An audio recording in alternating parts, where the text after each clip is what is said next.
진정한 리더인가 아닌가를 판별하는 하나의 기준이 있습니다. 뜻하지 않은 재난을 당하거나 불행한 상황에 처했을 때 어떻게 말하고 행동하느냐를 보면 알 수 있다고 합니다. 러시아의 문호 톨스토이가 무너진 다리라는 위기 상황 속에서 사람들이 어떻게 행동하는가를 분석한 그런 이야기가 있습니다. 무너진 다리를 보면서 어떻게 되겠지? 누군가 와서 해주겠지라는 생각으로 방관자적인 입장을 취하는 사람이 있다는 것입니다.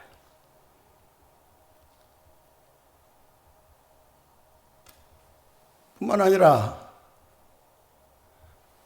어쩔 수 없는 일 아니냐. 우리의 힘으로 할 수 있는 것이 있고 할 수 없는 것이 있는데 이런 일은 전문가가 아니면 할 수 없는 거 아니냐.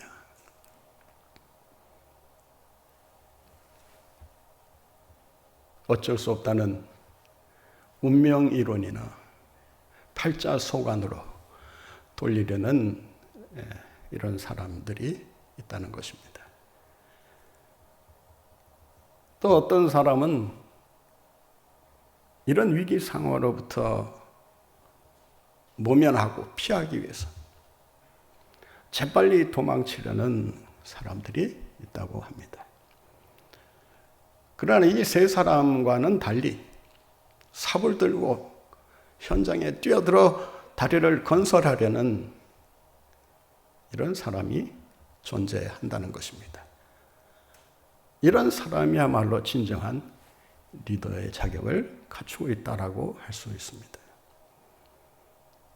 코로나 바이러스라고 하는 이 사태를 우리가 주의 깊게 살펴야 하는 이유가 있습니다. 이러한 상황 속에서 하나님의 사람들이 어떤 리더십을 발휘해야 하느냐라는 것입니다.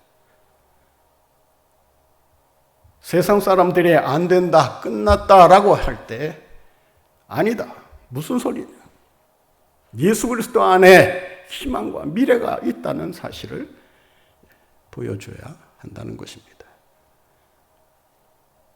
영적 리더십은 세상의 리더십과는 전혀 차원이 다릅니다. 세상의 리더십은 다분히 사람의 뜻이 작용합니다. 사람의 계획과 그리고 사람의 주장이 모든 상황을 이끌어가게 됩니다. 그러나 영적 리더십은 인간의 뜻이 무엇이냐, 인간의 계획이 무엇이냐가 아니라 하나님의 뜻이 무엇이냐라는 이 하나님의 뜻에 초점을 맞추고 살아가는 리더십이라고 할 수 있습니다.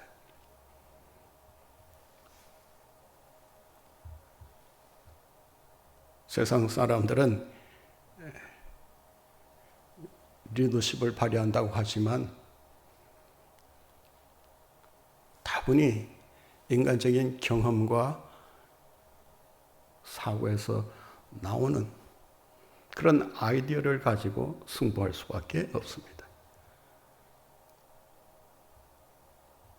사람의 머리에서 나올 수 있는 것은 한계가 있습니다.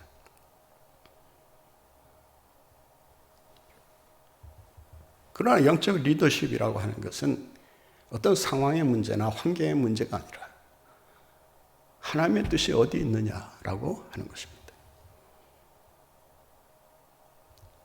상황이 얼마나 어려우냐, 얼마나 불행하냐, 얼마나 힘드냐가 아니라 그 속에 담긴 하나님의 뜻이 무엇이냐라고 하는 것입니다.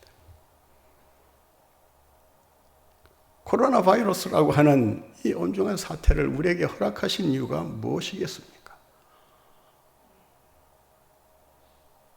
분명 우리가 하나님의 뜻이 있다고 생각한다면 이번 사태가 우리를 골탕 먹이거나 우리를 불행에 빠뜨리기 위해서가 아니라 뭔가 우리에게 영적인 유익을 주시기 위한 하나님의 계획이 있지 않겠나라는 것입니다.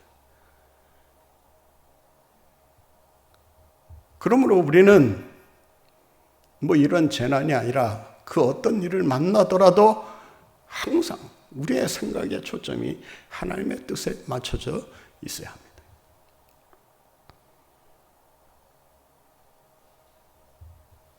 교회를 섬기더라도 내가 하나님의 뜻대로 섬기고 있는지, 하나님의 뜻대로 봉사하고 있는지, 아니면 내 뜻과 내 고집이 앞서서 내 멋대로 내 식대로 하려고 하고 있지는 않는지, 하나님의 영광보다는 나의 영광을 먼저 생각하고 있지는 않는지 깊이 살펴볼 수 있어야 합니다. 왜냐하면 사람들은 다분히 이기적이기 때문에 모든 상황을 자기에게 유리한 쪽으로 생각하고 몰아가게 됩니다. 어떤 경우에는 하나님의 영광과 자기의 영광을 착각한 나머지 자기의 영광을 위하는 것이 뻔함에도 하나님의 영광을 위하는 것으로 속고 살고 있는 것입니다.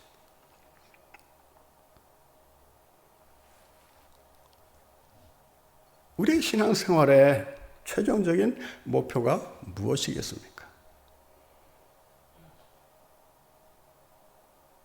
이 세상에서 우리가 잘 살고 안전해지고 행복해지는 그것만이 우리의 삶의 궁극적인 목표는 아닐 것입니다.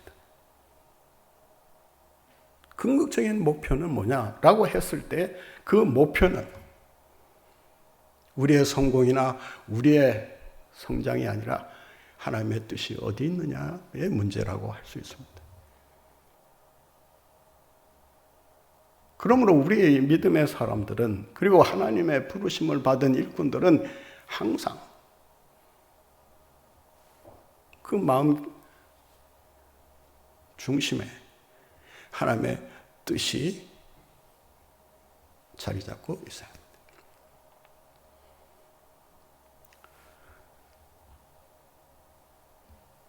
따라서 주의 일을 하는 사람들은 그 목표가 하나님의 뜻에 맞춰져야 하지 사람을 의식하거나 사람을 상대하려고 해서는 안 된다라고 하는 것입니다.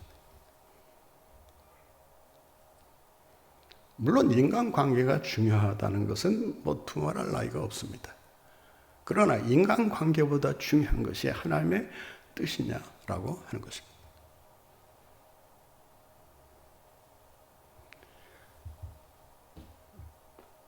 하나님의 뜻보다 더 중요한 가치가 있다면 그 사람은 하나님의 일꾼으로서의 자격을 이미 상실하고 있다라고 할 수 있습니다. 먹든지 마시든지 무엇을 하든지 하나님의 영광을 위하여 하라는 이 바울의 권면을 우리는 깊이 새겨 들어야 하는 것입니다.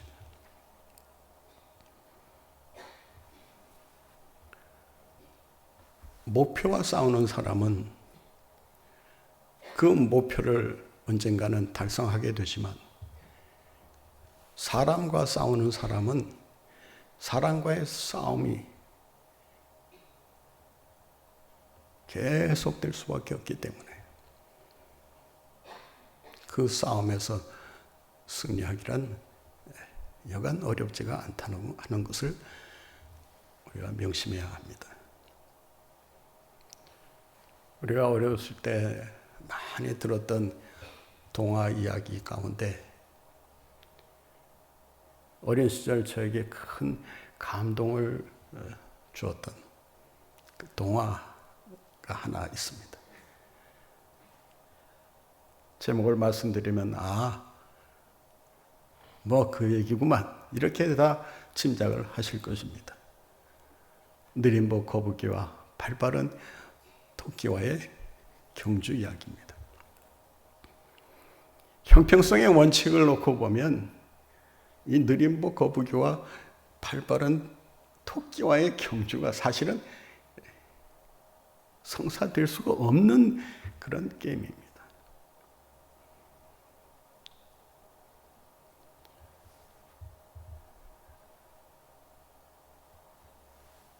그러나 결과를 놓고 보면 최종적인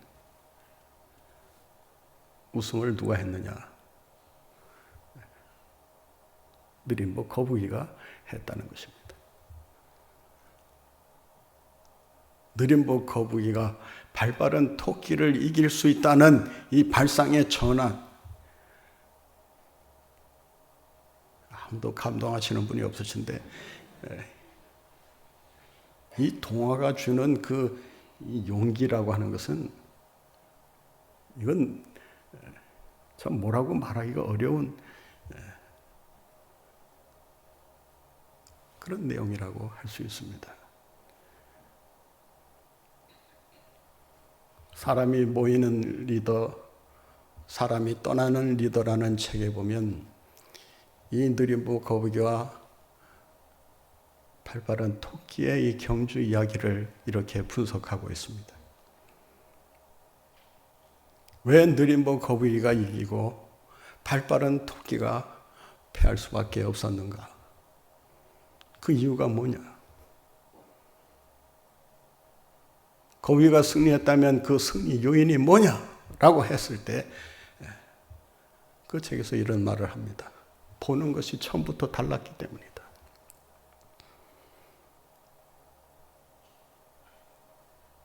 거북이는 산꼭대기에 꼽혀있는 깃발을 보았고 토끼는 깃발 대신에 거북이를 보았기 때문에 졌다라고 하는 것입니다.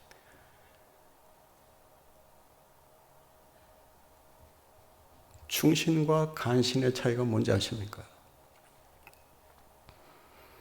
충신은 나라 사랑이라는 목표를 향해서 자기의 모든 것을 걸고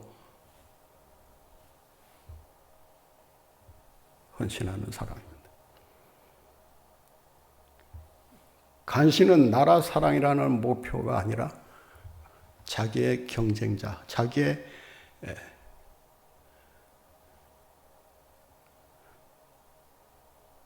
경쟁에서 자기를 힘들게 할 수도 있는 그런 상대를 보고 살기 때문에 그런 간신 노릇을 할 수밖에 없다는 것입니다. 하나님의 뜻과 경쟁하는 사람은 반드시 하나님의 뜻을 이루며 살아가게 됩니다. 그런데 사랑과 경쟁하는 사람은 하나님의 뜻은커녕 자기의 뜻도 제대로 이루기가 어려워진다라고 하는 것입니다. 우리가 신앙생활을 할 때도 항상 조심해야 되는 것이 있습니다. 특히 직분자일수록 또 교회 리더라고 자부하는 사람들일수록 경계해야 할 그런 요인이 있다는 것입니다.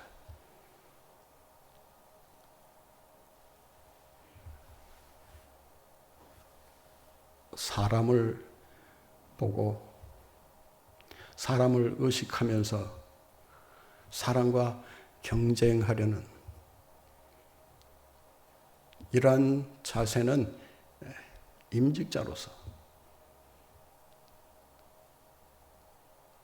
가장 합당하지 않은 그런 자세라는 것을 잊지 말아야 합니다.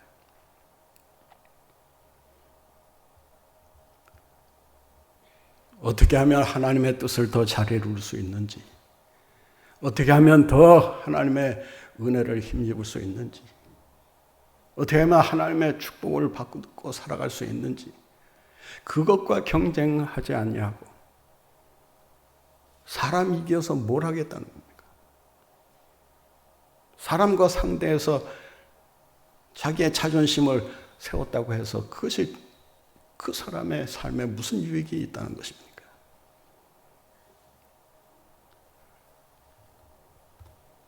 자기의 자존심은 세웠을지 모르지만 하나님의 뜻이 사라진다면 그 자존심이 도대체 무슨 의미가 있다는 것입니까? 야곱처럼 경쟁하더라도 하나님의 축복을 놓고 경쟁할 수 있어야 합니다. 그래야 그의 신앙이 더 성장할 수가 있고 또 하나님의 손에 크게 쓰임받는 일꾼의 삶을 살아갈 수 있는 것입니다. 오늘 본문 말씀을 다시 한번 보겠습니다. 2절입니다. 너희 중에 있는 하나님의 양무리를 치되 억지로 하지 말고 무엇을 따라? 무엇을 따라? 하나님의 뜻을 따라. 이렇게 해라, 이렇게 하지 말라 계속 얘기하면서 가장 큰 전제가 무엇인가를 여기서 밝히고 있습니다. 하나님의 뜻을 따라.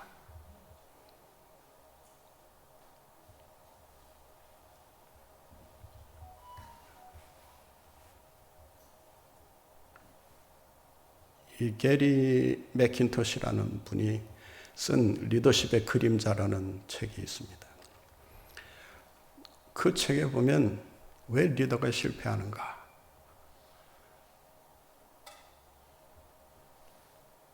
자기의 목적 달성을 위해서 수단 방법을 가리지 않고 경쟁하려고 하기 때문이다.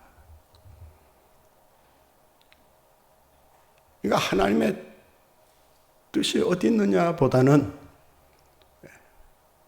자기가 목적한 바를 이루기 위한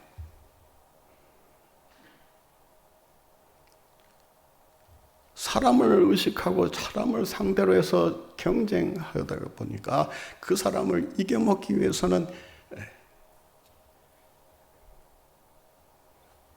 다른 수단을 써야 되고 불의한 방법을 때로는 치사한 방법까지도 사용할 수밖에 없게 된다는 것입니다. 여러분, 사람과 싸우지 말고 하나님의 뜻과 경쟁하며 그 뜻을 이루며 살아가시는 여러분들 모두가 되시기를 바랍니다. 세상의 성공, 세상의 복 가지고 지지고 볶지 말고 하나님의 영광이 뭐냐?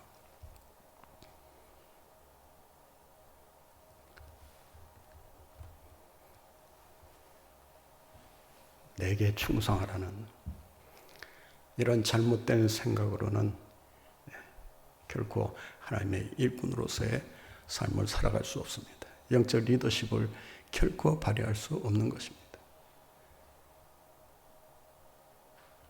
영적 리더십이라고 하는 것은 그 리더십을 통해 어떻게 하면 하나님의 뜻을 더 멋있게, 더 아름답게, 더 위대하게 이루어드릴 수 있는가? 그것을 생각하면서 그 일에 모든 에너지를 쏟는 사람을 가리킵니다. 여러분의 삶을 통해 여러분의 뜻이 이루어지는 것이 아니라 여러분의 고집이 관철되는 것이 아니라 하나님의 뜻이 이루어지고 하나님의 영광이 드러나는 이런 복된 삶을 살아가시는 여러분들 모두가 되시기를 바랍니다. 영적 리더십이란 뭐냐? 오늘 본문에서 이렇게 말합니다. 본문 2절 말씀을 다시 한번 봅니다. 하나님의 뜻을 따라 어떻게 하라고요? 자원함으로. 자원함으로. 이 자원함으로라고 하는 말은 마음 중심에서 우러나오는 마음으로 하라는 것입니다. 많은 사람들이 자발적으로, 주도적으로 자원해서 하기보다는 누군가의 강요에 의해서 아니면 자기 체면 때문에, 자기 명예 때문에 억지로 하는 경우들이 있습니다. 교회 일도 그렇지 않습니까? 자발적으로 즐거운 마음으로 감당하는 사람이 과연 얼마나 되겠습니까? 자기 일도 바쁘고 힘들고 스트레스 받는데 또 교회 일까지 해야 된다?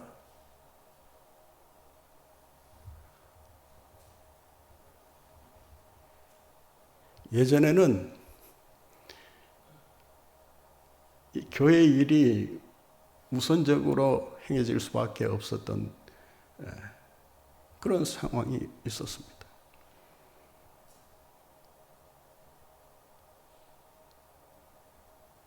뭐 집에 있어봐야 사실 딱히 할 일도 없고 갈 데도 별로 없었고 여유도 그렇게 없었기 때문에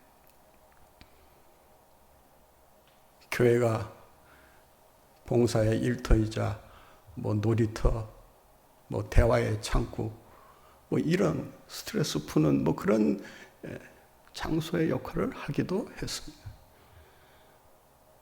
그러나 시대가 변화하면서 이 자발적으로 자원해서 한다고 하는 것이 약간 쉽지 않은 그런 시대 속에 우리가 살고 있는 것입니다.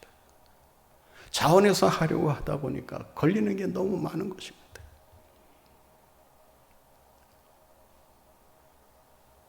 그래서 많은 경우에 억지로 그저 직분자니까 직분이 그냥 멍해가 되는 거예요.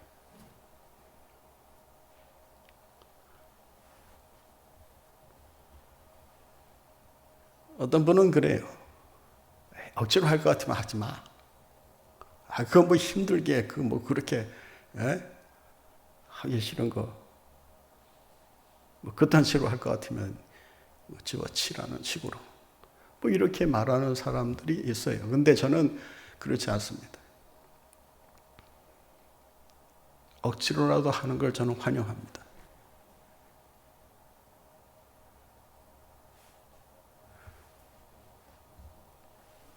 뭐 늘 좋아서 하면야 얼마나 좋겠습니까? 많은 믿음의 사람들은 눈에 보이는 보상을 바라고 대가를 바라고 자원해서 일하는 사람들이 아니지 않습니까? 오늘 말씀해 보면 4절에 무슨 상이 있다고요? 시들지 않은 관을 얻으리라.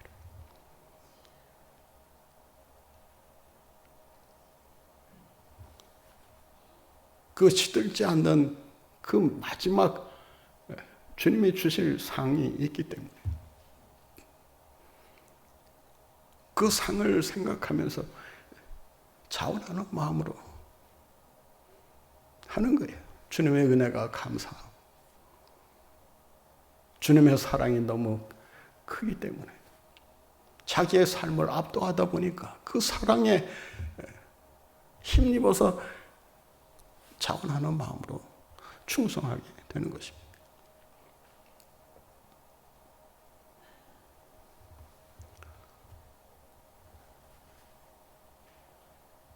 가장 힘 있는 봉사는 자원함으로 할 때 이루어지는 얻어지는 힘이 가장 큰 힘입니다.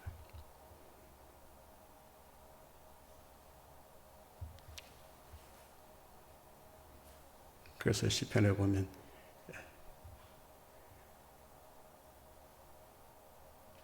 여호와를 힘입는 것이 내 복이다라고 말합니다.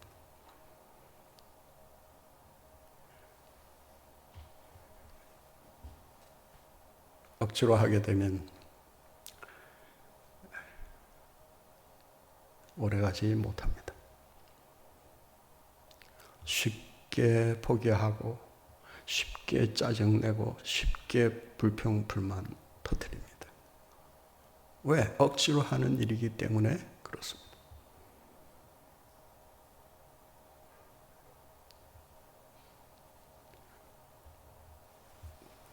일을 하면서도 즐겁게 하는 사람은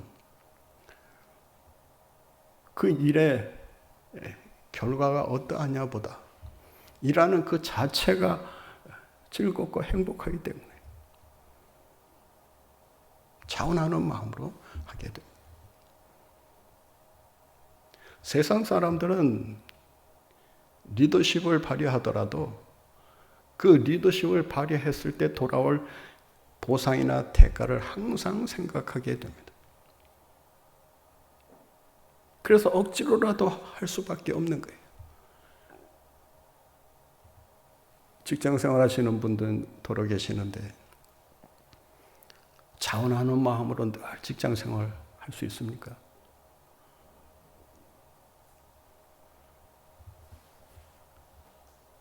직장 나가는 게 즐거운 마음으로 나가는 게 그렇게 쉬운 일 아니잖아요.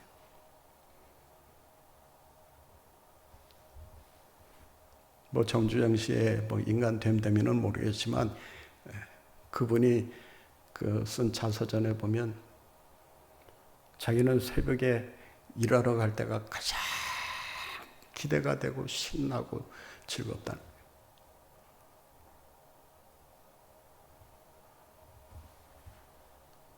그 자원하는 마음으로 한다는 것이 얼마나 귀하고 복된 일인가를 우리에게 보여주고 있습니다. 여러분이 주님의 일을 할 때 언제나 그렇게 할 수는 없다 할지라도 늘 자원하는 마음으로 은혜에 감사하여 주님의 사랑에 힘입어 열심히 헌신하며 주님의 뜻을 이루어가시는 여러분들 모두가 되시기를 바랍니다.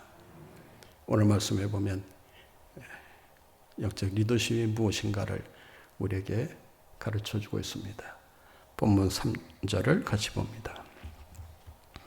맡은 자들에게 주장하는 자세를 하지 말고 어떻게 하라고요?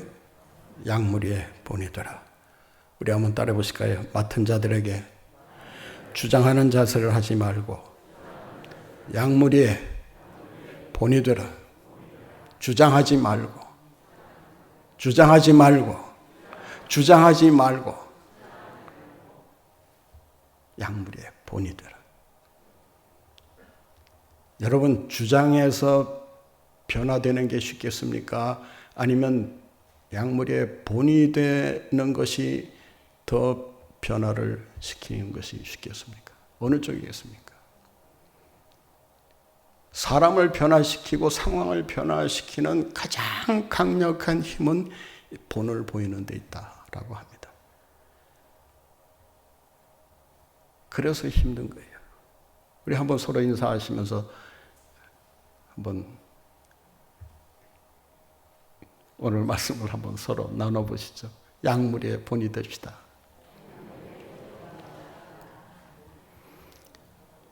본이 되라는 말이 쉽게 나오는 말입니까? 주장하는 자세를 취하지 말고 여기서 주장한다 라고 하는 말은 종이 주인 행세를 한다 그런 말입니다. 우리는 다 하나님의 종입니다. 하나님의 양입니다. 그런데 양이 목자 노릇을 하려고 하면 그게 간단합니까? 선원이 선장 노릇을 쉽게 할 수 있다고 생각하십니까? 이런 이야기가 있어요. 선장이 오랜 항해를 이렇게 하고 있는데 나이도 늙고 눈도 침침해지고 기력도 쇠해지고 행동도 굼뜨고 하니까 선원들이 볼 때 야, 저 선장을 어떻게 믿고 계속 항해할 수 있겠나?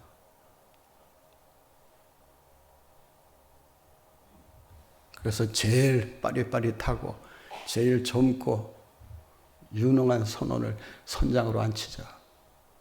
여러분, 하루아침에 선장 노릇 할 수 있는 겁니까? 1년 내내 이 기후 변화, 바다의 변화, 바람의 변화, 모든 것을 다 경험하고 다 정확한 지식을 갖고 있어요.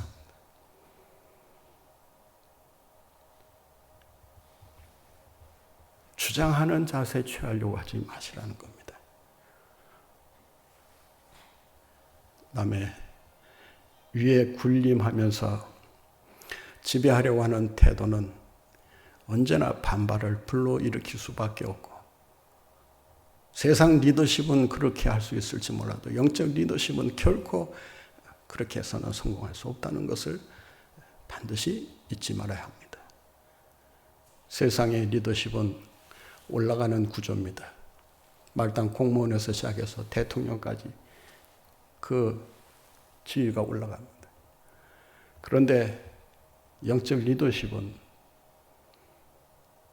지위가 내려갈수록 높아진다는 것을 잊지 마시기 바랍니다. 여러분, 직분이 올라간다고 이제 내가 주장하는 자세를 할 수 있어서 좋겠다 생각한다면 이미 일꾼의 자격을 상실하고 있는 것입니다. 예수님께서 말씀하셨습니다. 큰 자가 되려고 하느냐, 큰 지도자가 되려고 하느냐, 먼저 섬기는 자가 되라. 섬기는 자가 큰 자요, 섬기는 자가 큰 지도자라고 하는 것을 예수님은 자신의 삶을 통해 직접 본으로 우리에게 보여주신 것입니다.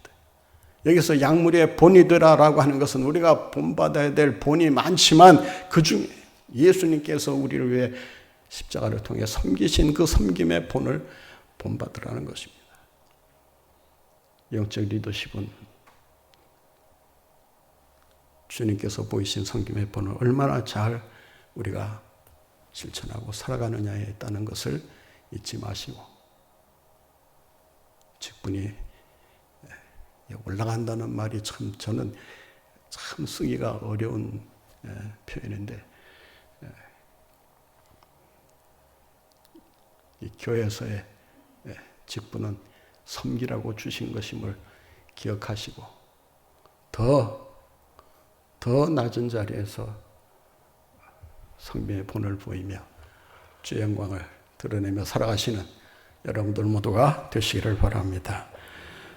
은혜가 풍성하신 아버지, 오늘 말씀을 통해 이 위기 시대 속에서 우리가 발휘해야 될 영적 리더십이 무엇인가를 가르쳐 주시니 감사합니다.